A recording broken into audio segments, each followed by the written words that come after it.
تو یاد رکھیے، جو ایران نے رات کے اندھیرے میں پاکستان پر اٹیک کیا دہشت گردی کے نام پر، اگر افواج پاکستان ان حملوں کا جواب نہ دیتی تو اس کا صرف نقصان پاکستان کو خارجی سطح پر نہیں ہونا تھا، بلکہ اس کا نقصان پاکستان کو داخلی سطح پر بھی ہوتا۔ پاکستان انتشار کا شکار بنتا ملک کے اندر، پاکستان کی عوام یہ سوچتی کہ جس فوج پر اتنا پیسہ، اتنے وسائل خرچ ہو رہے ہیں، کیا وہ اپنی سرزمین کا تحفظ نہیں کر سکتی، اپنے عوام کا تحفظ نہیں کر سکتی؟ اور خارجی سطح پر پاکستان کو اس چیز کا یہ نقصان ہوتا کہ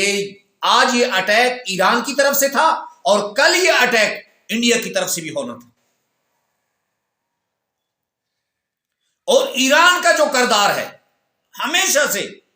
آپ 1400 سال پہلے چلے جائیں اور پھر درمیان میں آج تک ایران کا جو کردار ہے وہ ایک سازشی کردار رہا ہے ایران کا۔ اب دیکھیں، جب حضرت امام حسین رضی اللہ عنہ کو کوفیوں نے خط لکھے، تاریخ اس بات کی گواہ ہے کہ کوفیوں نے بوریاں بوریاں بوریاں خط حضرت امام حسین رضی اللہ عنہ کے پاس بھیجے کہ آپ کوفہ تشریف لائیں، ہم آپ کے ساتھ ہیں۔ لیکن جب حضرت امام حسین رضی اللہ عنہ کوفہ کی طرف چل پڑے تو پھر کوفہ کی عوام نے حضرت حسین کا ساتھ نہیں دیا بلکہ یزید کا ساتھ دیا۔ اسی طرح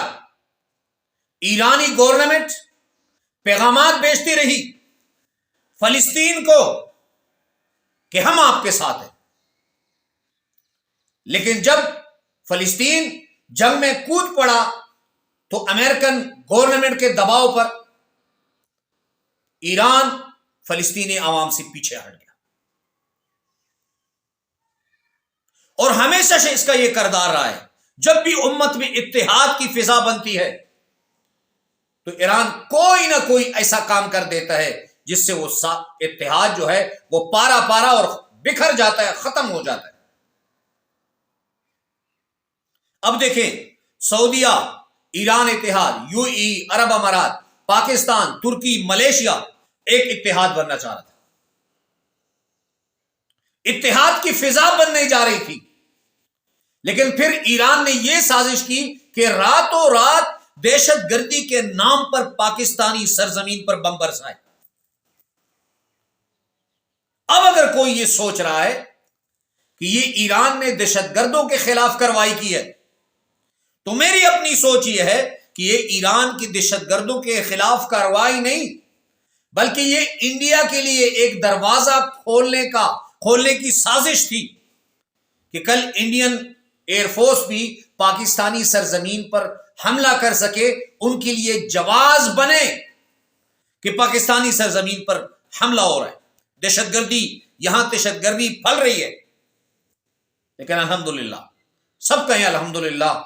کہ ہماری افواج، ہماری گورنمنٹ، ہماری ایجنسیز نے اس خطرے کو بانپ لیا اور انہوں نے اس کا بروقت جواب دیا۔ اب جو یہ دہشت گردی کا بہانہ بنا رہے ہیں کہ پاکستانی سرزمین ایران کے خلاف استعمال ہو رہی ہے، یاد رکھیں 1970-80 کی دہائی سے لے کر آج تک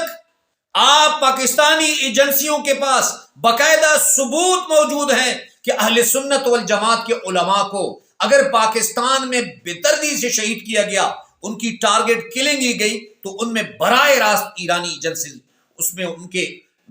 ملوث پانے کے شواہد ہیں پاکستانی ایجنسیز کے پاس۔ اور اس ٹائم انڈین را، چاربہار اور ایرانی بلوچستان کا ایریا، یہ انڈین را اور ان کی ایجنسیوں کا ہیڈ کوارٹر ہے، اور ان ایریا میں انڈین نیوی، انڈین بحریہ اور انڈین زمینی فورسز باقاعدہ ان کے کیمپ موجود ہیں. پاکستان میں جتنی بدامنی، دہشت گردی، قتل و غارت، ٹارگٹ کلنگ، وہ سب ایران کے راستے سے ہوتا ہے. ایران ان کو زمین دیتا ہے، وسائل دیتا ہے، اور پاکستانی عوام کا خون بہتا ہے. 2-3 دن پہلے جب ایران نے حملہ کیا تو یہ پری پلان حملہ تھا، کوئی اچانک نہیں ہوا. انڈین گورنمنٹ نے باقاعدہ ایرانی فورسز کو کہا کہ پاکستان چونکہ معاشی طور پر کمزور ہے، وہ کبھی یہ غلطی نہیں کرے گا کہ آپ کو جواب دے.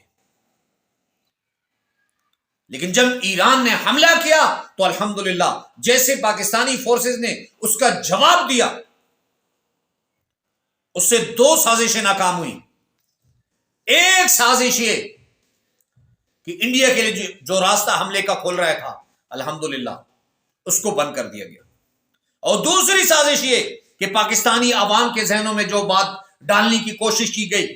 کہ پاکستانی فورسز تو صرف کھاتے پیتے ہیں اور کچھ نہیں کرتے، اپنی زمین کا دفاع نہیں کر سکتے، الحمدللہ اس کو بھی ناکام بنایا گیا.